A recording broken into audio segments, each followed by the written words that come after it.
श्रुतिस्मृतिपुराणानाम् आलयं करुणालयं नमामि भगवत्पादं शङ्करं लोकशङ्करं।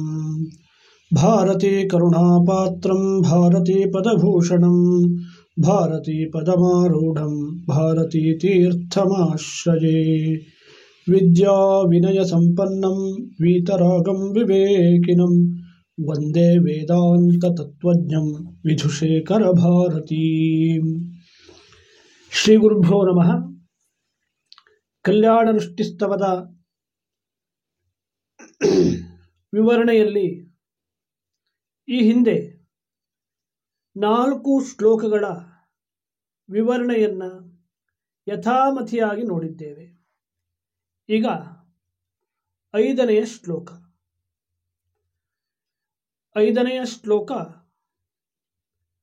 ಪಂಚದಶಿ ಮಂತ್ರದ 5ನೆಯ ಅಕ್ಷರ ಹ್ರೀಂಕಾರ.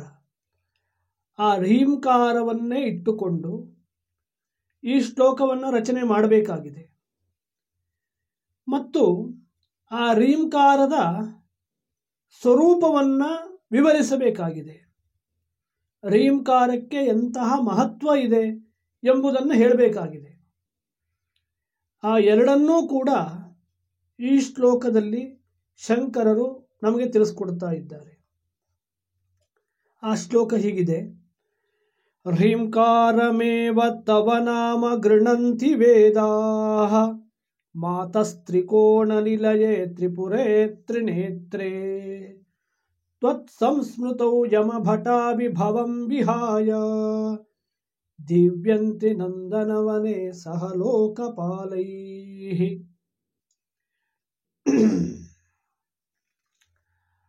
ಪ್ರತಿಯೊಂದು ಶ್ಲೋಕದಲ್ಲೂ ಅಮ್ಮನವರನ್ನ ಸಂಬೋಧಿಸಿ ಅಮ್ಮನವರ ವಿಶೇಷತೆಯನ್ನು ಸ್ತುತಿಯನ್ನು ಮಾಡುತ್ತಾ ಇದ್ದಾರೆ. ಸಂಬೋಧನೆಯನ್ನು ಮಾಡೋದೇಕೆ?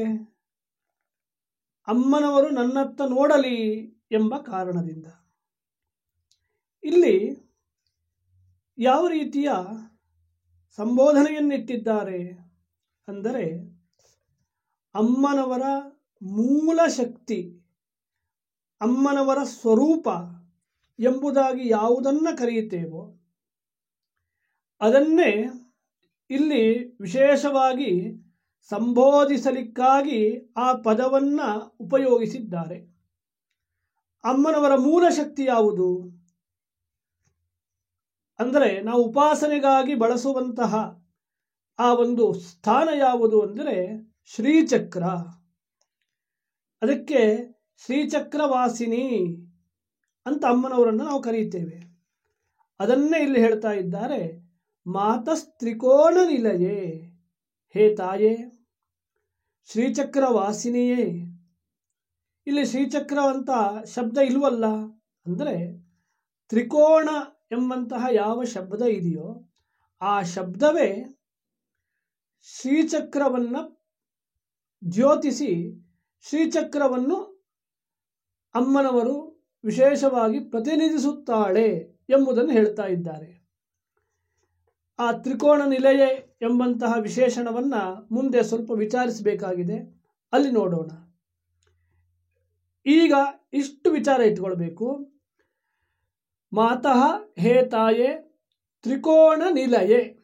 ತ್ರಿಕೋಣ ನಿಲಯೇ ಅಂದರೆ ಶ್ರೀಚಕ್ರವಾಸಿನಿಯೇ, ಶ್ರೀಚಕ್ರದಲ್ಲಿ ನೆಲೆ ನಿಂತಿರುವವಳೆ ಅಂತ ಒಂದು ವಿಶೇಷಣ.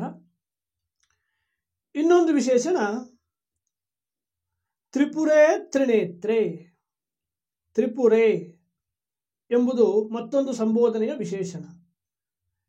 ಈ ಹಿಂದಿನ ಶ್ಲೋಕದಲ್ಲಿ ನಾವು ನೋಡಿದ್ದೇವೆ ತ್ರಿಲೋಕ ಸುಂದರಿ ಅಂತ ನೋಡಿದ್ದೇವೆ. 3 ಲೋಕದಲ್ಲೂ ಅತ್ಯಂತ ಸೌಂದರ್ಯವನ್ನು ಹೊಂದಿರುವಂಥವಳು ಅಂತ ಅದರ ಅರ್ಥವನ್ನು ನೋಡಿದ್ದೇವೆ. ಹಾಗಾದರೆ ತ್ರಿಪುರೇ ಎಂಬ ಶಬ್ದದ ಅರ್ಥ ಏನು? 2 ಅರ್ಥವನ್ನು ನಾವಿಲ್ಲಿ ಊಹಿಸಬಹುದು. ಪುರ ಅಂದರೆ ಲೋಕ ಅಂತ ಅರ್ಥ. 3 ಲೋಕಗಳು ಯಾವುದು? ಒಟ್ಟು 14 ಲೋಕಗಳು ಪ್ರಸಿದ್ಧವಾಗಿದೆ. ಅತಲ ವಿತಲ ಸುತಲ ಪಾತಾಳ ಇತ್ಯಾದಿಯಾಗಿ, ಭೂಹು ಭುವಃ ಸ್ವಹ ಅಂತ ಇತ್ಯಾದಿಯಾಗಿ. ಅದನ್ನು ಮುಖ್ಯವಾಗಿ ಭೂಲೋಕ ಮತ್ತು ಮೇಲ್ಗಡೆ ಇರುವಂತಹ ಸ್ವರ್ಗಲೋಕ, ಕೆಳಗಿರುವಂಥದ್ದು ಪಾತಾಳ ಲೋಕ, ಈ 3 ಲೋಕವನ್ನು ವ್ಯಾಪಿಸಿರುವಂಥವಳೆ ತ್ರಿಪುರೆ. 3 ಲೋಕದಲ್ಲಿ ಇರುವಂಥವಳೆ, 3 ಲೋಕ ಸರಿಯಾಗಿ ಕಾರ್ಯವನ್ನು ಮಾಡುವಂತೆ ಪ್ರಚೋದಿಸುವಂಥವಳೆ ತ್ರಿಪುರೆ. 3 ಲೋಕದಲ್ಲೂ ಇರುವವಳೆ ಅಂತ ಒಂದರ್ಥ. ಇನ್ನು ಪುರ ಎಂಬಂಥದ್ದಕ್ಕೆ ಇನ್ನೊಂದು ಪ್ರಸಿದ್ಧವಾದ ಹೆಸರು ಶರೀರ, ಅಂದರೆ ನಮ್ಮ ಶರೀರ. ಹಾಗಾದರೆ 3 ಶರೀರ ಇದೆಯಾ ಅಂತ ಹೇಳಿದರೆ 3 ಶರೀರ ಇದೆ. ಯಾವುದು ಆ 3 ಶರೀರ? ನಮಗೆ ಕಾಣುವಂತಹ ಸ್ಥೂಲ ಶರೀರ, ಅದಕ್ಕೆ ಅನ್ನಮಯ ಕೋಶ ಅಂತೂ ವೇದಾಂತದಲ್ಲಿ ಕರೀತಾರೆ. 1ನೇ ಶರೀರ ಸ್ಥೂಲ ಶರೀರ. ಈ ಸ್ಥೂಲ ಶರೀರದಲ್ಲಿ ಸೂಕ್ಷ್ಮವಾಗಿರುವಂತಹ ಇನ್ನೊಂದು ಶರೀರ ಇದೆ, ಅದಕ್ಕೆ ಸೂಕ್ಷ್ಮ ಶರೀರ ಅಂತ ಹೆಸರು. 2ನೇದ್ದು ಸೂಕ್ಷ್ಮ ಶರೀರ. ಸ್ಥೂಲ ಶರೀರಕ್ಕೂ ಸೂಕ್ಷ್ಮ ಶರೀರಕ್ಕೂ ಕಾರಣವಾದಂತಹ ಇನ್ನೊಂದು ಶರೀರ ಇದೆ, ಅದಕ್ಕೆ ಕಾರಣ ಶರೀರ ಅಂತ ಹೆಸರು. ಹೀಗೆ 3 ಶರೀರದಲ್ಲೂ ಇರುವಂಥವಳೆ ಈ ಸ್ಥೂಲ, ಸೂಕ್ಷ್ಮ ಮತ್ತು ಕಾರಣ ಶರೀರವನ್ನು ನಿಯಂತ್ರಿಸುವಂಥವಳೆ ಅಂತ 2ನೇ ಅರ್ಥ.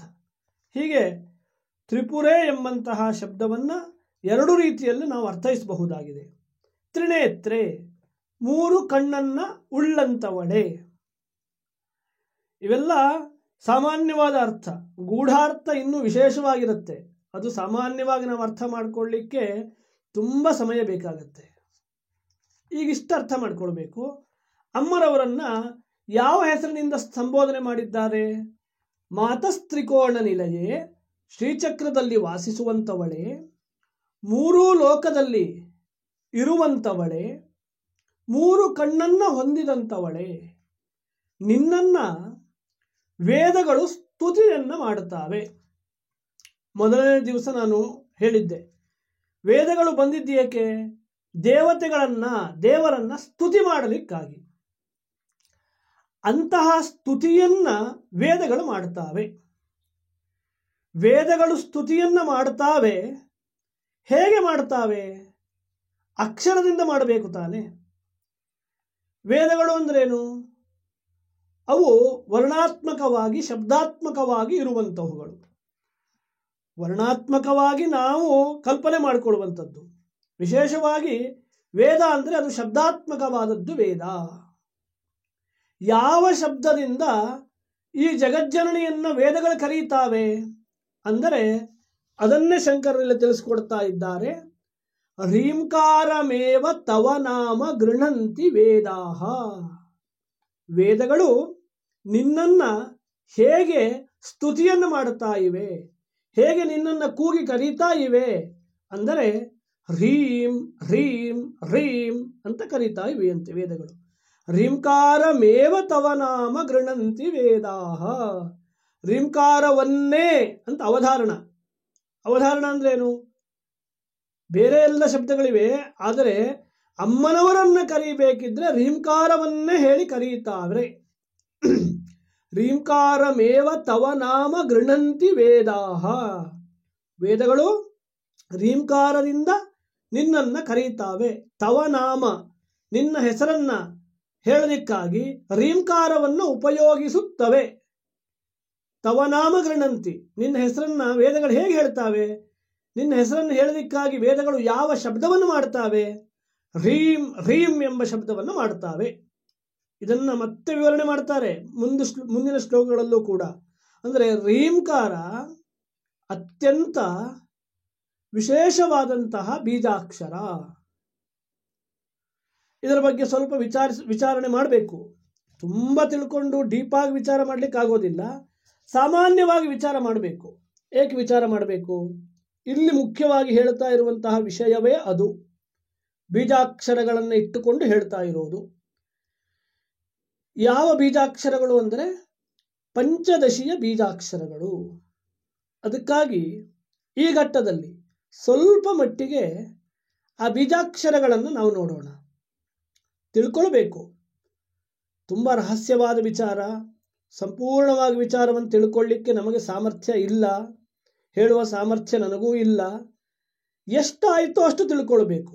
ಮುಂದೆ ಆ ರಾಜರಾಜೇಶ್ವರಿ ಅನುಗ್ರಹದಿಂದ ಇನ್ನಾವಾಗಲೋ ಅದರ ಗೂಢಾರ್ಥ ನಮ್ಮ ಮನಸ್ಸಿಗೆ ಹೊಳಿಬಹುದು, ಅಥವಾ ಇನ್ಯಾವುದೋ ಒಂದು ಗುರುಗಳು ನಮಗೆ ಆ ಮಂತ್ರವನ್ನು, ಆ ವಿಶೇಷತೆಯನ್ನು ಉಪದೇಶ ಮಾಡಬಹುದು. ಆ ನಿಟ್ಟಿನಲ್ಲಿ ನಮ್ಮ ಪ್ರಯತ್ನ ಇರಬೇಕು ಮೊದಲು. ಅದಕ್ಕಾಗಿ ಸ್ವಲ್ಪ ಆ ಒಂದು ವಿಚಾರವನ್ನು ಹೇಳುವಂಥ ಪ್ರಯತ್ನ ಮಾಡುತ್ತೇನೆ. ಅದರ ಬಗ್ಗೆ ತುಂಬ ದೊಡ್ಡ ದೊಡ್ಡದಾದ ಗ್ರಂಥಗಳಿವೆ. ಶಂಕರ ಭಗವತ್ಪಾದಾಚಾರ್ಯರೇ ತಂತ್ರಶಾಸ್ತ್ರವನ್ನಿಟ್ಟುಕೊಂಡು ಗ್ರಂಥವನ್ನು ರಚನೆ ಮಾಡಿದ್ದಾರೆ. ಸೌಂದರ್ಯ ಲಹರಿ ಅಂತ ದೊಡ್ಡ ದೊಡ್ಡ ಗ್ರಂಥಗಳಲ್ಲಿ ಈ ಒಂದು ರಾಜರಾಜೇಶ್ವರಿಯ ಯಾವ ಮೂಲ ಮಂತ್ರ ಇದೆಯೋ ಅದನ್ನೇ ವಿವರಿಸಿದ್ದಾರೆ. ಹೀಗೆ ಎಲ್ಲ ಕಡೆಯಲ್ಲೂ ಶಂಕರರು ವಿಶೇಷವಾಗಿ ಈ ವಿಚಾರವನ್ನು ನಮಗೆ ತಿಳಿಸಿರೋದ್ರಿಂದ, ಮತ್ತೆ ನಾವು ಪ್ರತಿನಿತ್ಯ ಲಲಿತಾ ಸಹಸ್ರನಾಮವನ್ನು ಹೇಳ್ತೇವೆ. ಆ ಲಲಿತಾ ಸಹಸ್ರನಾಮವೂ ಕೂಡ ಈ ಒಂದು ಪಂಚದಶಿ ಮಂತ್ರದ ವಿಸ್ತಾರವಾದಂತಹ ರೂಪವೇ ಆಗಿದೆ. ಆದ್ದರಿಂದ ಮೂಲವಾದಂತಹ ಪಂಚದಶಿ ವಿಚಾರವನ್ನು ಸ್ವಲ್ಪ ಆದರೂ ನಾವು ತಿಳ್ಕೊಳ್ಬೇಕು. ಆಗ ಸೌಂದರ್ಯ ಲಹರಿಯ ಪಾರಾಯಣ ಮಾಡಬೇಕಾದರೂ ಅಥವಾ ಲಲಿತಾ ಸಹಸ್ರನಾಮ ಪಾರಾಯಣ ಮಾಡಬೇಕಾದರೂ ಸ್ವಲ್ಪ ಮಟ್ಟಿಗೆ ನಮಗೆ ಇದರ ಅನುಸಂಧಾನ ಆಗತ್ತೆ ತಿಳ್ಕೊಂಡಿದ್ದಾಗ. ಆ ನಿಟ್ಟಿನಲ್ಲಿ ಈ ಒಂದು ಪಂಚದಶಿ ಮಂತ್ರದ ಸಂಕ್ಷಿಪ್ತವಾದ ವಿವರಣೆಯನ್ನು ಮಾಡುವಂತಹ ಪ್ರಯತ್ನ ಮಾಡ್ತೇನೆ. ಈ ಮಂತ್ರ ಹೇಗಿದೆ? ಮಂತ್ರ ಅಂದರೆ ಇಲ್ಲಿ ಎಲ್ಲವೂ ಕೂಡ ಬೀಜಾಕ್ಷರಗಳೇ ಆಗಿವೆ. ಬೀಜಾಕ್ಷರಗಳೇ ಮಂತ್ರ. ಮಂತ್ರಗಳಿಗೆಲ್ಲ ರಾಜ ಇದು ಪಂಚದಶಿ ಎಂಬಂತಹ ಮಂತ್ರ. ಈ ಒಂದು ಮಂತ್ರವನ್ನ 3 ಕೂಟಗಳಾಗಿ ವಿಭಾಗವನ್ನು ಮಾಡಿದ್ದಾರೆ ತಂತ್ರಶಾಸ್ತ್ರದಲ್ಲಿ. ಕೂಟಗಳು ಅಂದ್ರೆ ಏನು? ಗುಂಪುಗಳು ಅಂತ 3 ಗುಂಪಾಗಿ ವಿಭಾಗವನ್ನು ಮಾಡಿದ್ದಾರೆ. ಅದು ಹೇಗೆ ಅಂತ ಅದರ ವಿವರಣೆ ನೋಡೋಣ. ಅದಕ್ಕೂ ಮೊದಲು ಯಾವ ಅಕ್ಷರ ಇದೆ? ಆ ಪಂಚದಶಿ 15 ಅಕ್ಷರ ಇದೆ ಅಂತ ನಾವು ತಿಳ್ಕೊಂಡವಲ್ವಾ? ಆ 15 ಅಕ್ಷರಗಳು ಯಾವುವು ಹಾಗೂ ಅದರ ವಿಭಾಗ ಏನು ಅಂತ ತಿಳ್ಕೊಳ್ಬೇಕು. ಅದರ ವಿಭಾಗವನ್ನು 3 ರೀತಿಯಲ್ಲಿ ಮಾಡಿದ್ದಾರೆ ಅಂತ ಹೇಳಿದೆ. 3 ಕೂಟಗಳಲ್ಲಿ ವಿಭಾಗಿಸಿದ್ದಾರೆ. ಆ 3 ಕೂಟಗಳ ವಿಭಾಗ ಹೇಗಿದೆ ಅಂದರೆ, 1ನೆಯ ಕೂಟದ ಹೆಸರು ವಾಗ್ಭವ ಕೂಟ. ಇದೆಲ್ಲ ಹೆಸರು. ಆ ಹೆಸರು ಹೇಗೆ ಬಂತು ಅಂತೂ ವಿಶೇಷತೆ ಮುಂದೆ ಗೊತ್ತಾಗುತ್ತೆ ನಮಗೆ. ವಾಗ್ಭವ ಕೂಟ. 2ನೆಯ ಕೂಟದ ಹೆಸರು ಮಧ್ಯಕೂಟ ಅಥವಾ ಕಾಮರಾಜ ಕೂಟ. 2ನೇ ಹೆಸರು ಮಧ್ಯಕೂಟದ ಹೆಸರು. 3ನೆಯ ಕೂಟದ ಹೆಸರು ಶಕ್ತಿಕೂಟ ಎಂಬುದಾಗಿ. ಹೀಗೆ ವಾಗ್ಭವ ಕೂಟ, ಮಧ್ಯಕೂಟ ಅಥವಾ ಕಾಮರಾಜಕೂಟ ಮತ್ತೆ ಶಕ್ತಿಕೂಟ ಅಂತ. ಈ ಕೂಟಗಳು ಯಾವ ವಿಶೇಷತೆಯನ್ನು ಹೊಂದಿವೆ ಅದನ್ನು ನೋಡಬೇಕು. ಯಾವ ವಿಶೇಷತೆಯನ್ನು ಹೊಂದಿವೆ ಅಂದರೆ, ಯಾವ ಆಧಾರವನ್ನು ಇಟ್ಟುಕೊಂಡು ಈ ಕೂಟಗಳಿಗೆ ಈ ಹೆಸರನ್ನು ಇಟ್ಟಿದ್ದಾರೆ. ಈ ಕೂಟಗಳು ಅಮ್ಮನವರ ಯಾವ ಭಾಗವನ್ನು ಪ್ರತಿನಿಧಿಸುತ್ತವೆ ಎಂಬುದನ್ನು ನೋಡಬೇಕಾಗತ್ತೆ. ಮೊದಲು ಆ ಕೂಟಗಳ ಅಕ್ಷರವನ್ನು ಹೇಳ್ತೇನೆ. ಆ ಅಕ್ಷರಗಳೇ ಈ ಕಲ್ಯಾಣ ವೃಷ್ಟಿ ಸ್ತವದ ಒಂದೊಂದು ಶ್ಲೋಕಕ್ಕೂ ಆಧಾರವಾದಂತಹ ಅಕ್ಷರಗಳು. ಈಗ ನಾವು 1ನೆಯ ಕೂಟದಲ್ಲಿ ಇದ್ದೇವೆ.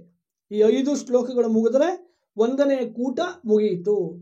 ಆ ಪಂಚದಶಿ ಅಕ್ಷರದ 1ನೆಯ ಕೂಟದಲ್ಲಿ ಒಟ್ಟು 5 ಅಕ್ಷರ ಇವೆ. ಆ 5 ಅಕ್ಷರಗಳನ್ನು ಈಗ ತಾನೇ ನೋಡಿದ್ದೇವೆ. 5 ಶ್ಲೋಕಗಳಲ್ಲಿ 1ನೆಯ ಅಕ್ಷರ ಕಕಾರ, ಕಲ್ಯಾಣ ವೃಷ್ಟಿ. 2ನೆಯ ಅಕ್ಷರ ಏಕಾರ, ಏತಾವದೇವ. 3ನೇ ಅಕ್ಷರ ಈಕಾರ, ಈಶತ್ವನಾಮ. ಲಕಾರ, ಲಬ್ಧ್ವಾ ಎಂಬುದಾಗಿ ಆರಂಭವಾಗಿದೆ. ಈಗ 5ನೆಯ ಅಕ್ಷರ ರೀಂಕಾರ. ಹೀಗೆ ಈ 5 ಅಕ್ಷರಗಳನ್ನು ಸೇರಿ ಮೊದಲನೇ ಕೂಟ, ಆ ಕೂಟದ ಹೆಸರು ವಾಗ್ಭವ ಕೂಟ ಅಂತ ಹೆಸರು. ಏಕಾಗಿ ಇದಕ್ಕೆ ವಾಗ್ಭವ ಕೂಟ ಅಂತ ಹೇಳಿದ್ದಾರೆ. ಅಂದರೆ ಇದು ಅಮ್ಮನವರ ಮುಖಭಾಗವನ್ನ ಪ್ರತಿನಿಧಿಸುವಂತಹ ಕೂಟ. ಇದು ಮುಖಭಾಗವನ್ನ ಪ್ರತಿನಿಧಿಸುತ್ತದೆ ಅಂತ ನಮಗೆ ತಂತ್ರಶಾಸ್ತ್ರದಿಂದ ತಿಳಿದು ಬರುತ್ತೆ. ಅದು ನಮಗೆ ಲಲಿತಾ ಸಹಸ್ರನಾಮದಲ್ಲಿ ಸ್ಪಷ್ಟವಾಗಿ ಇದರ ವಿಭಾಗ, ಈ 3 ಕೂಟಗಳ ವಿಭಾಗ ಹಾಗೂ ಆ 3 ಕೂಟಗಳನ್ನ ಅಮ್ಮನವರ ಯಾವ ಭಾಗವನ್ನ ಪ್ರತಿನಿಧಿಸುವಂತೆ ಮಾಡುತ್ತೆ ಅಂತ ವಿವರಣೆಯನ್ನ ಆ 3 ನಾಮಗಳಲ್ಲಿ ನಾವು ಪಠಿಸ್ತೇವೆ. ಇದನ್ನ ಲಲಿತಾ ಸಹಸ್ರನಾಮದಲ್ಲಿ ನಾವು ಹೇಳ್ಕೊಳ್ತೇವೆ. ಆದರೆ ಇದರ ವಿಶೇಷತೆ ಹೀಗಿದೆ ಅಂತ ನಮಗೆ ಗೊತ್ತಾಗೋದಿಲ್ಲ, ತಿಳ್ಕೊಂಡ್ರಷ್ಟೇ ಗೊತ್ತಾಗತ್ತೆ. ಆ 3 ನಾಮವನ್ನು ಮೊದಲು ಹೇಳ್ತೇನೆ. 1ನೆಯ ನಾಮ ಏನು? ಶ್ರೀಮದ್ ವಾಗ್ಭವ ಕೂಟೈಕ ಸ್ವರೂಪ ಮುಖ ಪಂಕಜ. ಏನು ಹೇಳ್ತಾ ಇದ್ದಾರೆ ಈ ನಾಮದಲ್ಲಿ? ಶ್ರೀಮದ್ ವಾಗ್ಭವ ಕೂಟೈಕ. 1ನೇ ಕೂಟದ ಹೆಸರು ವಾಗ್ಭವ ಕೂಟ. ಆ ವಾಗ್ಭವ ಕೂಟದ ಸ್ವರೂಪವನ್ನ ನೀನು ಹೊಂದಿದ್ದೀಯ. ಅದು ಎಲ್ಲಿದೆ? ಮುಖ ಪಂಕಜ. ನಿನ್ನ ಮುಖಭಾಗದಲ್ಲಿ ಈ ವಾಗ್ಭವ ಕೂಟ ಇದೆ ಅಂತ ಆ ನಾಮ ನಮಗೆ ಹೇಳ್ತಾ ಇದೆ. ಅಂದರೆ ಲಲಿತಾ ಸಹಸ್ರನಾಮದಲ್ಲಿ ನಾವು ಈ ಒಂದು ಕೂಟಗಳ ವಿಭಾಗವನ್ನು ಹೇಳ್ತೇವೆ. ಆದರೆ ಈ ಕೂಟಗಳ ವಿಭಾಗ ಯಾವುದನ್ನ ಆಶ್ರಯಿಸಿದೆ, ಆ ಕೂಟಗಳ ವಿಶೇಷತೆ ಏನು ಅಂತ ಗೊತ್ತಾಗೋದಿಲ್ಲ. ಹೀಗೆ ವಿಚಾರ ಮಾಡಿದರೆ ಮಾತ್ರ ಗೊತ್ತಾಗತ್ತೆ. ಇನ್ನೊಂದು ನಾಮ ಏನು? ಕಂಠಾದ ಕಟಿಪರ್ಯಂತ ಮಧ್ಯಕೂಟ ಸ್ವರೂಪಿಣಿ ಅಂತ ಹೇಳ್ತೇವೆ. ಮಧ್ಯಕೂಟ ಸ್ವರೂಪಿಣಿ, ನೀನು ಮಧ್ಯಕೂಟದ ಸ್ವರೂಪಿಯಾಗಿದ್ದೀಯ. ಲಲಿತಾ ತ್ರಿಪುರ ಸುಂದರಿಯನ್ನ ಈ ನಾಮದಲ್ಲಿ ನಾವು ಕರೀತೇವೆ. ಆ ಮಧ್ಯಕೂಟ ಎಲ್ಲಿಂದ ಎಲ್ಲಿಯವರೆಗೆ ಅಂತ ಇಲ್ಲಿ ವಿಭಾಗವನ್ನು ಹೇಳ್ತಾರೆ. ಕಂಠಾದ ಕಟಿಪರ್ಯಂತ. ಕಂಠ ಅಂದರೆ ಕುತ್ತಿಗೆ, ಅಧಃ ಅಂದರೆ ಕೆಳಗೆ, ಕುತ್ತಿಗೆಯ ಕೆಳಭಾಗದಿಂದ ಕಟಿಪರ್ಯಂತ. ಕಟಿ ಅಂದರೆ ಸೊಂಟ, ಸೊಂಟದ ಭಾಗದವರೆಗೆ ಅಮ್ಮನವರ ಯಾವ ಭಾಗ ಇದೆಯೋ ಆ ಭಾಗವನ್ನು ಮಧ್ಯಕೂಟ ಅಂತ ಕರೀತಾರೆ. ಅದನ್ನೇ ಈ ನಾಮದಲ್ಲಿ ಹೇಳಿದ್ದಾರೆ. ಕಂಠಾದ ಕಟಿಪರ್ಯಂತ, ಕುತ್ತಿಗೆಯ ಕೆಳಭಾಗದಿಂದ ಸೊಂಟದವರೆಗೆ, ಕಟಿಯ ಪರ್ಯಂತದವರೆಗಿನ ಭಾಗವೇ ಮಧ್ಯಕೂಟ ಅಥವಾ ಕಾಮರಾಜಕೂಟ ಎಂಬುದಾಗಿ. ಇಲ್ಲಿ ಯಾವ್ಯಾವ ಅಕ್ಷರ ಬರ್ತಾವೆ ಅದನ್ನ ಮುಂದಿನ ಶ್ಲೋಕದಲ್ಲಿ ನೋಡಬೇಕಾಗಿದೆ. ಇಲ್ಲಿ ಒಟ್ಟು 6 ಅಕ್ಷರ ಬರುತ್ತೆ. ಹಕಾರ, ಸಕಾರ, ಖಕಾರ, ಹಕಾರ, ಲಕಾರ, ಹ್ರೀಂಕಾರ. ಈ ಹ್ರೀಂಕಾರವನ್ನು ಇಟ್ಕೊಂಡು ಇಷ್ಟು ವಿವರಣೆಗೆ ಹೊರಟಿದ್ದೇವೆ. ಏಕೆ? ಆ ಹ್ರೀಂಕಾರದ ವಿಶೇಷತೆ ಏನು ಅಂತ ಸ್ವಲ್ಪ ತಿಳ್ಕೊಳ್ಬೇಕು. ಏಕೆಂದರೆ 3 ಕೂಟದ ಕೊನೆಯ ಅಕ್ಷರ ಹ್ರೀಂ ಹ್ರೀಂ ಹ್ರೀಂ. ಅದಕ್ಕೆ ಆ ಒಂದು ನಾಮವನ್ನ, ಆ ಒಂದು ಅಕ್ಷರವನ್ನ ಇಟ್ಟುಕೊಂಡು ವಿವರಣೆ ಮಾಡಬೇಕಾದ್ರೆ ಅದರ ಹಿನ್ನೆಲೆಯಲ್ಲಿ ಈಗ ಹೊರಟಿರುವಂತಹ ವಿವರಣೆ. ಹ್ರೀಂಕಾರ ಅಂದ್ರೆ ಹಕಾರ 2 ಬಾರಿ ಬರುತ್ತೆ. ಸಂಪುಟಿ ಅಂತ ಹೇಳ್ತೇವೆ. ಸಂಪುಟಿ ಅಂದ್ರೆ ಏನು? ಹಿಂದೆ ಮುಂದೆ ಹೇಳೋದು ಅಂತ. ಆ ರೀತಿಯಲ್ಲಿ ಈ ಒಂದು ಹಕಾರ 2ನೇ ಕೂಟದಲ್ಲಿ ಬರುತ್ತೆ. 6 ಅಕ್ಷರಗಳಿವೆ. ಅದು ಯಾವ ಭಾಗ ಅಂತ ನೋಡಿದ್ದೇವೆ. 3ನೆಯ ಕೂಟ ಶಕ್ತಿಕೂಟ ಅಂತ ಹೆಸರನ್ನು ನೋಡಿದ್ದೇವೆ. ನಾಮ ಏನಿದೆ ಲಲಿತಾ ಸಹಸ್ರನಾಮದಲ್ಲಿ? ಶಕ್ತಿಕೂಟೈಕ ತಾಪನ್ನ ಕಟ್ಯದೋ ಭಾಗಧಾರಿಣಿ. ಶಕ್ತಿಕೂಟೈಕ ತಾಪನ್ನ, ಶಕ್ತಿಕೂಟದಿಂದ ಕೂಡಿರುವಂತಹ ಯಾವ ಭಾಗ? ಕಟ್ಯದೋ ಭಾಗಧಾರಿಣಿ, ಸೊಂಟದಿಂದ ಪಾದದವರೆಗಿನ ಭಾಗ, ಅಧಃ ಭಾಗ, ಕೆಳಗಿನ ಭಾಗ. ಕಟಿಯಿಂದ ಕೆಳಗಿನ ಭಾಗಕ್ಕೆ ಏನು ಹೆಸರು? ಶಕ್ತಿಕೂಟ ಅಂತ ಹೆಸರು. ಹೀಗೆ 3 ಕೂಟಗಳು ಈ ಪಂಚದಶಿ ಮಂತ್ರದಲ್ಲಿವೆ. ಆ 3 ಕೂಟಗಳೇ ಈ ಕಲ್ಯಾಣ ವೃಷ್ಟಿ ಸ್ತವದ 3 ವಿಭಾಗವಾಗಿದೆ. ಅಲ್ಲಿ ಯಾವ ವಿಭಾಗವೋ ಆ ವಿಭಾಗವೇ ಇಲ್ಲೂ ಇದೆ. ಯಾವುದು? ಆ 3ನೇ ಕೂಟದಲ್ಲಿ ಬರುವಂತಹ ಅಕ್ಷರಗಳು 4 ಅಕ್ಷರಗಳು ಬರ್ತವೆ. ಸಕಾರ, ಖಕಾರ, ಲಕಾರ, ಹ್ರೀಂಕಾರ. ಇದು ಕೊನೆಯದ್ದಾದಂತಹ ಶಕ್ತಿಕೂಟ. ಈ ರೀತಿಯಲ್ಲಿ 3ಆಗಿ ವಿಭಾಗ ಮಾಡಲು ಏನು ಕಾರಣ ಅಂತ ವಿಶೇಷವಾಗಿ ಈ 3 ಎಂಬ ಸಂಖ್ಯೆ ಏನಿದೆಯಲ್ವಾ ಅದು ತುಂಬ ವಿಶೇಷವಾದ ಸಂಖ್ಯೆ. ಎಲ್ಲ ಕಡೆಯಲ್ಲೂ ಕೂಡ 3 ಎಂಬಂತಹ ವಿಶೇಷತೆಯನ್ನು ನಾವು ನೋಡಲಿಕ್ಕೆ ಸಾಧ್ಯ. ಗುಣಗಳು ಸತ್ವ, ರಜ, ತಮ, ಬ್ರಹ್ಮ, ವಿಷ್ಣು, ಮಹೇಶ್ವರ, 3 ಶಕ್ತಿ ದೇವತೆಗಳು, ಹೀಗೆ 3 ಎಲ್ಲ ಕಡೆ ನೋಡಲಿಕ್ಕೆ ಸಾಧ್ಯ. ಸೃಷ್ಟಿ, ಸ್ಥಿತಿ, ಲಯ, ಜಾಗೃತ, ಸ್ವಪ್ನ, ಸುಷುಪ್ತಿ, ಸ್ಥೂಲ ಶರೀರ, ಸೂಕ್ಷ್ಮ ಶರೀರ, ಕಾರಣ ಶರೀರ, ಹೀಗೆ 3 ತುಂಬ ವಿಶೇಷವಾದ ಸಂಖ್ಯೆ. ಯಾವುದೇ ಮಂತ್ರವನ್ನು ವಿಶೇಷವಾಗಿ ಇಟ್ಟುಕೊಂಡಾಗ 3 ವಿಭಾಗವನ್ನು ನೋಡ್ಲಿಕ್ಕೆ ಸಾಧ್ಯ. ಗಾಯತ್ರಿ ಜಪದಲ್ಲೂ ಕೂಡ ತ್ರಿಪಾದ್ ಗಾಯತ್ರಿ ಅಂತ ಕರೀತೇವೆ. 3 ಪಾದವನ್ನು ಉಳ್ಳದ್ದು ಗಾಯತ್ರಿ ಮಂತ್ರ. ಹಾಗೆ ಇಲ್ಲೂ ಕೂಡ ಈ ಪಂಚದಶಿಯೂ ಕೂಡ 3 ಪಾದಗಳನ್ನು ಉಳ್ಳದ್ದು. ಅದರ ಬಗ್ಗೆ ತುಂಬ ವಿಸ್ತಾರ ಮಾಡಬೇಕು, ಆದರೆ ಇನ್ನಾವಾಗಲೂ ಮಾಡೋಣ. ಈಗ ಇಷ್ಟು ತಿಳ್ಕೊಳ್ಳೋಣ. ಈ 3 ವಿಭಾಗ ಏನಿದೆಯೋ ಈ 3 ವಿಭಾಗ ಯಾಕಾಗಿ ಮಾಡಿದ್ದಾರೆ ಅಂದರೆ ಆ 3 ಶಕ್ತಿಯನ್ನು ನಮಗೆ ತಿಳಿಸಲಿಕ್ಕಾಗಿ. 3 ಶಕ್ತಿ ಯಾವುದು? ಬ್ರಹ್ಮ. ಕೇವಲ ಬ್ರಹ್ಮತ್ವವನ್ನು ಪಡೆಯೋದಿಲ್ಲ. ಅವನಿಗೆ ಶಕ್ತಿ ಬೇಕು.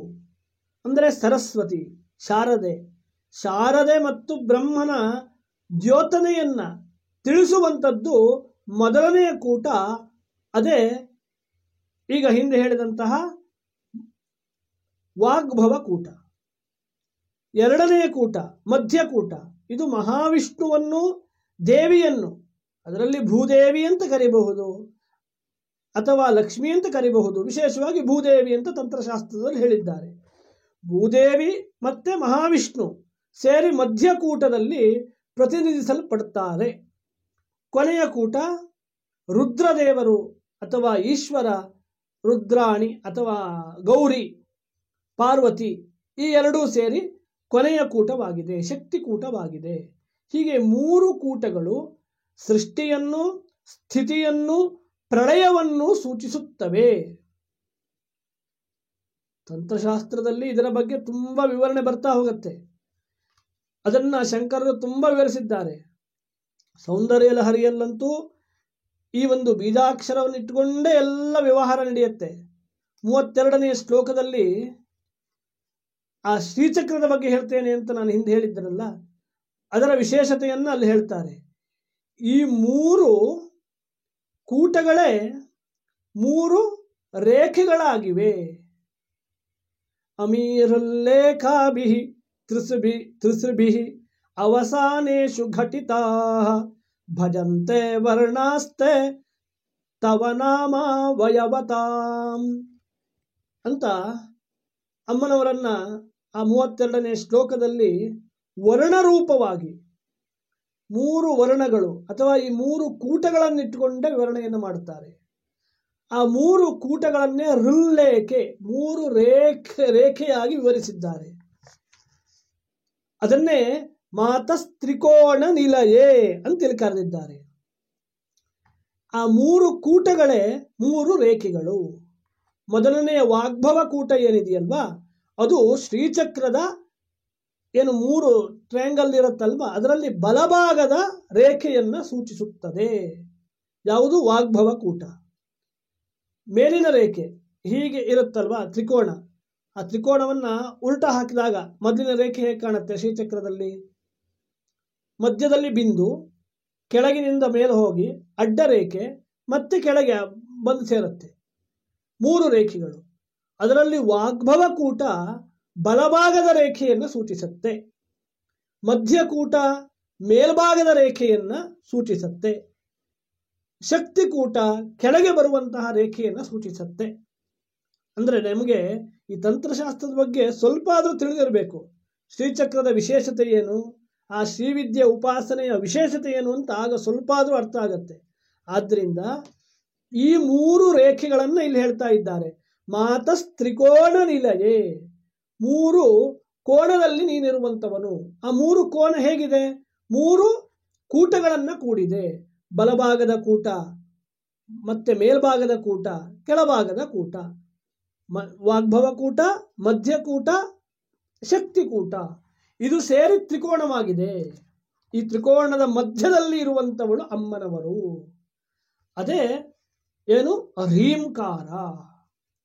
ಈಗ ಆ ರೀಂಕಾರದ ವಿಶೇಷತೆಯನ್ನು ಸ್ವಲ್ಪ ಮಟ್ಟಿಗೆ ನೋಡೋಣ.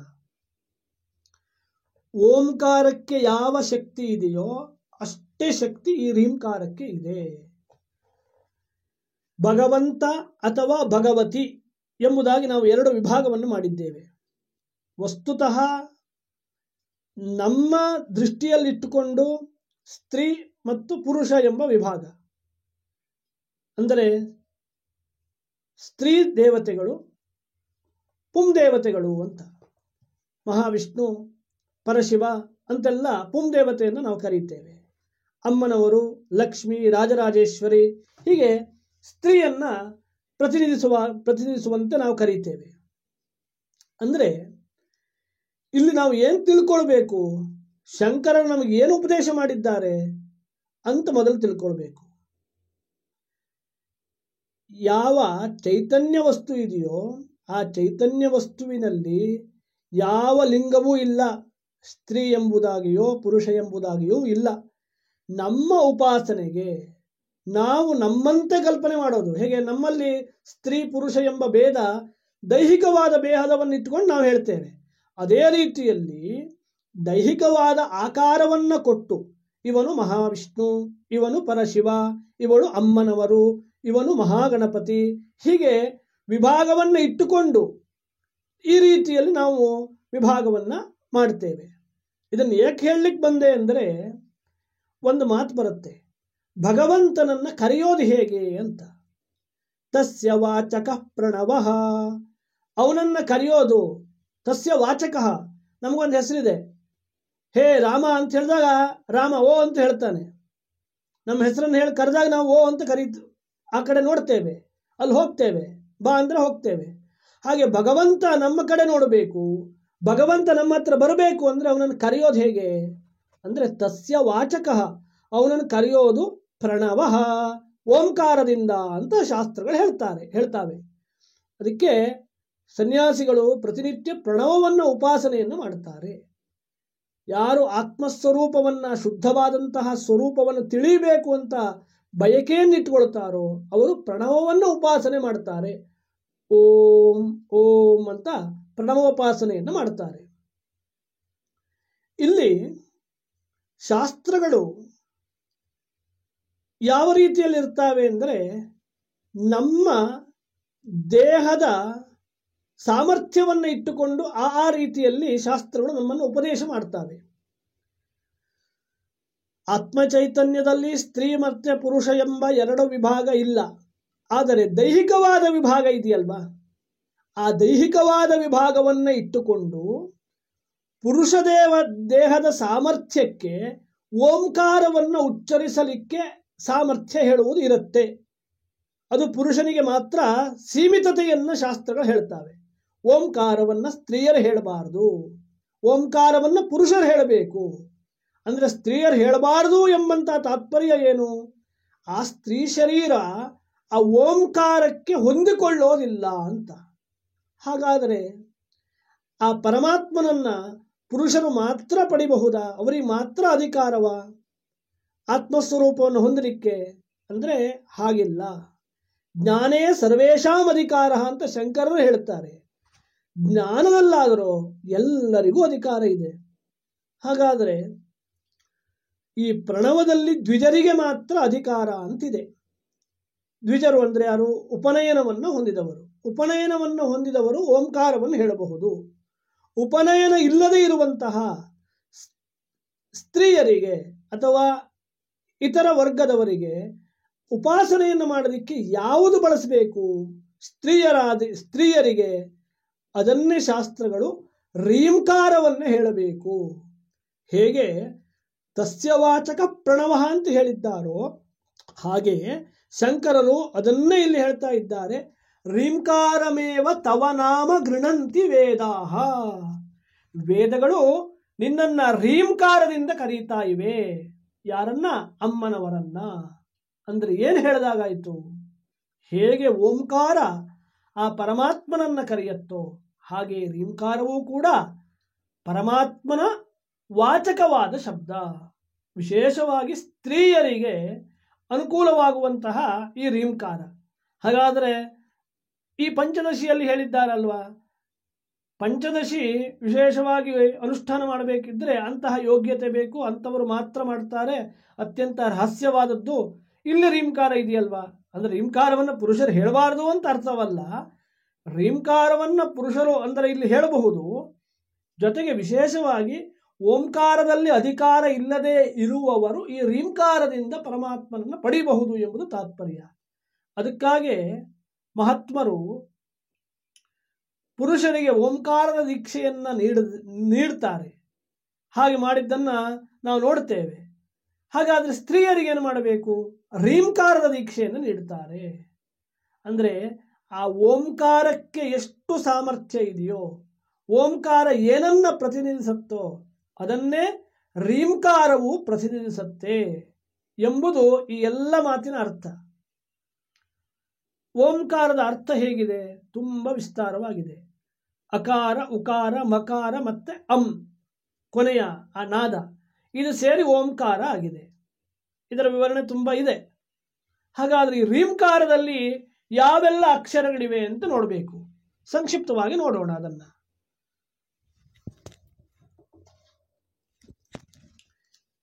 ಆ ರೀಂಕಾರದಲ್ಲಿ ಹಕಾರ, ಋಕಾರ ಮತ್ತು ಈಕಾರ, ಋ ಈ ಕೊನೆಯಲ್ಲಿ ಅನುಸ್ವಾರ, ಈ ಮೂರು ಕೊನೆಯಲ್ಲಿ ಚತುರ್ಥ. ಅಂದರೆ ಇಲ್ಲೂ ಕೂಡ ಸೃಷ್ಟಿ, ಸ್ಥಿತಿ, ಲಯ, ಶರೀರದ ಕಲ್ಪನೆ, ಸ್ಥೂಲ, ಸೂಕ್ಷ್ಮ, ಕಾರಣ, ಅವಸ್ಥೆ, ಜಾಗೃತ, ಸ್ವಪ್ನ, ಸುಷುಪ್ತಿ, ಹೀಗೆ ಮೂರನ್ನೇ ಇಲ್ಲೂ ಕೂಡ ಹೇಳ್ತಾ ಇದೆ. ಓಂಕಾರದಲ್ಲೂ ಕೂಡ ಹಾಗೆ ಅಲ್ವಾ? ಆ ಕೊನೆಯ ನಾದ ಏನಿದೆಯೋ ಅನುಸ್ವಾರ ಹ್ರೀಂ ಅಂತ ಯಾವ ನಾದ ಇದೆಯೋ ಅದು ಮೂಲವಾದಂತಹ ಶುದ್ಧವಾದಂತಹ ನಮ್ಮ ಸ್ವರೂಪವಾದ ಚೈತನ್ಯವನ್ನು ಹೇಳುತ್ತೆ. ಆ ನಾದ ಯಾರು ಈ ರೀಂಕಾರವನ್ನು ಉಪಾಸನೆಯನ್ನು ಮಾಡ್ತಾರೋ ಅವರು ಸಾಕ್ಷಾತ್ ಪ್ರಣವೋಪಾಸನೆಯನ್ನು ಮಾಡಿದ ಫಲವನ್ನೇ ಪಡೆಯುತ್ತಾರೆ. ಪ್ರಣವವನ್ನು ಹೇಗೆ ವೇದಗಳು ಆರಂಭ ಆಗೋದು ಹೇಗೆ? ಓಂ ಎಂಬುದಾಗಿ ಆರಂಭ ಆಗುತ್ತೆ, ಅಕಾರ, ಉಕಾರ, ಮಕಾರದಿಂದ. ಹಾಗೆ ಎಲ್ಲ ವೇದಗಳು ಏನನ್ನ ತಾತ್ಪರ್ಯವಾಗಿ ಹೇಳ್ತಾವೆ? ಪರಮಾತ್ಮನನ್ನು ಹೇಳ್ತಾವೆ. ಆ ಪರಮಾತ್ಮನನ್ನ ಈ ರೀಂಕಾರ ಈ ರೀತಿಯಲ್ಲಿ ಅಮ್ಮನವರ ರೂಪದಲ್ಲಿ ನಮಗೆ ಶಕ್ತಿ ರೂಪವಾಗಿ ನಮಗೆ ಅನುಗ್ರಹಿಸ್ತಾ ಇದೆ. ಹೀಗೆ ವಿಸ್ತಾರವಾದ ವಿವರಣೆ ಆಯಿತು. ಇನ್ನೂ ವಿಸ್ತಾರ ಮಾಡಬೇಕು. ಅದು ಯಾವಾಗ ಅಮ್ಮನವರು ನಮಗೆ ಅಂತಹ ಶಕ್ತಿಯನ್ನು ಕೊಡ್ತಾಳೋ ಆಗ ಅದರ ವಿಚಾರವನ್ನು ಮಾಡೋಣ. ಈ ಹಿನ್ನೆಲೆಯಲ್ಲಿ ಇಲ್ಲಿ ಆ ರೀಂಕಾರದ ವಿಶೇಷತೆಯನ್ನ ಈ ಶ್ಲೋಕದಲ್ಲಿ ಹೇಳ್ತಾ ಇದ್ದಾರೆ. ಯಾರು ಈ ರೀತಿಯಲ್ಲಿ ರೀಂಕಾರದ ಉಪಾಸನೆಯನ್ನ ಮಾಡ್ತಾರೋ ಅವರಿಗೆ ಯಾವ ಫಲ ಅಂತ ಹೇಳ್ತಾರೆ. ಅಂದರೆ ಯಾರು ಈ ರೀತಿಯಲ್ಲಿ ರೀಂಕಾರದ ವಿಶೇಷತೆಯನ್ನ, ರೀಂಕಾರದ ಶಕ್ತಿಯಾದಂತಹ ಆ ಜಗಜ್ಜನನಿಯನ್ನ, ಅಮ್ಮನವರನ್ನ ಸ್ತುತಿ ಮಾಡ್ತಾರೋ, ಸ್ತೋತ್ರ ಮಾಡ್ತಾರೋ, ಕರೀತಾರೋ, ಹ್ರೀಂ ಹ್ರೀಂ ಹ್ರೀಂ ಇತಿ ಪ್ರತಿದಿನಂ ಮುಂದೆ ನೋಡ್ಲಿಕ್ಕಿದ್ದೇವೆ. ಪ್ರತಿನಿತ್ಯ ಪ್ರತಿ ಕ್ಷಣದಲ್ಲೂ ಅಮ್ಮನವರ ಸ್ಮರಣೆಯನ್ನ ಮಾಡ್ತಾರೋ ಅವರಿಗೆ ಏನು ಫಲ ಸಿಗತ್ತೆ ಅದನ್ನು ಮುಂದೆ ಹೇಳ್ತಾರೆ. ತ್ವತ್ಸಂಸ್ಮೃತೌ ಯಮಭಟಾಭಿ ಭವಂ ವಿಹಾಯ, ನಿನ್ನನ್ನ ಅಂದರೆ ರಾಜರಾಜೇಶ್ವರಿಯಾದ ನಿನ್ನನ್ನ ಈ ರೀಂಕಾರದಿಂದ ಅಥವಾ ಈ ಪಂಚದಶಿ ಮಂತ್ರದಿಂದ, ಉಪದೇಶ ಇರುವವರು ಪಂಚದಶಿ ಮಂತ್ರವನ್ನು ಹೇಳಬಹುದು, ಉಪದೇಶ ಇಲ್ಲದೆ ಇದ್ದವರು ರೀಂಕಾರವನ್ನು ಮಾಡಬಹುದು. ಇಲ್ಲ ರೀಂಕಾರವನ್ನು ನನ್ನ ಹತ್ರ ಮಾಡ್ಲಿಕ್ಕೆ ಆಗೋದಿಲ್ಲ ಅಂತಿದ್ರೆ ಈ ಕಲ್ಯಾಣ ವೃಷ್ಟಿ ಸ್ತವವನ್ನ ಪಾರಾಯಣ ಮಾಡಬಹುದು. ಯಾರು ಈ ಕಲ್ಯಾಣ ವೃಷ್ಟಿ ಸ್ತವದ ಪಾರಾಯಣವನ್ನ ಮಾಡ್ತಾರೋ ಅವರಿಗೆ, ಯಾರು ನಿನ್ನನ್ನು ಹೀಗೆ ಸ್ಮರಣೆ ಮಾಡ್ತಾರೋ ಅವರಿಗೆ ಮರಣದ ಭಯವಿಲ್ಲ ಅಂತ ಹೇಳ್ತಾರೆ. ಫಲ ಏನು ಅಂತ? ಫಲ ಏನು? ನಮಗೆ ಎಲ್ಲಕ್ಕಿಂತಲೂ ದೊಡ್ಡ ಭಯ ಯಾವುದು? ಮರಣ. ಬೇರೆ ಎಲ್ಲ ಭಯಗಳು ಕೂಡ ಮೂಲವಾಗಿ ಮರಣವನ್ನೇ ಇಟ್ಟುಕೊಂಡಿರುವಂತಹ ಭಯಗಳು ಅಲ್ವಾ. ನನಗೆ ರೋಗ ಬಂದರೆ ಭಯ, ರೋಗ ಬಂದರೆ ಏನಾಗುತ್ತೆ, ಮರಣವಾಗುತ್ತೆ. ಇನ್ನೇನಾದರೂ ವಾಹನದಲ್ಲಿ ಹೋಗಬೇಕಿದ್ರೆ ಆಕ್ಸಿಡೆಂಟ್ ಆದರೆ ಭಯ. ಏಕೆ ಭಯ? ಪ್ರಾಣ ಹೋಗುತ್ತೆ ಅಂತ ಭಯ. ಅಂದರೆ ಮರಣದ ಭಯ ಇತರ ಭಯಗಳಿಗೆ ಕಾರಣವಾಗಿದೆ. ಒಟ್ಟಿನಲ್ಲಿ ನಮಗೆ ಭಯ ಆಗಲಿಕ್ಕೆ ಏನು ಕಾರಣ? ಮರಣವೇ ಕಾರಣ. ಯಾರು ಈ ಒಂದು ಅಮ್ಮನವರನ್ನ ಸ್ಮರಣೆ ಮಾಡ್ತಾರೋ ಅವರಿಗೆ ಮರಣದ ಭಯವಿಲ್ಲ ಅಂತ ಹೇಳ್ತಾ ಇದ್ದಾರೆ. ಹೇಗೆ ಹೇಳ್ತಾ ಇದ್ದಾರೆ? ತ್ವತ್ ಸಂಸ್ಮೃತವು, ಯಾರು ನಿನ್ನನ್ನು ಸ್ಮರಣೆ ಮಾಡ್ತಾರೋ ಅವರಿಗೆ ಯಮಭಟಾಭಿ ಭವಂ ವಿಹಾಯ, ಯಮಭಟರ ಭಯವೇ ಇರೋದಿಲ್ಲ. ಯಮಭಟರು ಹತ್ರನೂ ಬರೋದಿಲ್ಲ. ಹತ್ರನೂ ಬರೋದಿಲ್ಲ ಅಂದರೆ ಏನರ್ಥ? ಇದು ಸಾಮಾನ್ಯವಾದ ಅರ್ಥ. ಅಕಾಲಿಕವಾದ ಮರಣಾದಿಗಳು ಬರೋದಿಲ್ಲ.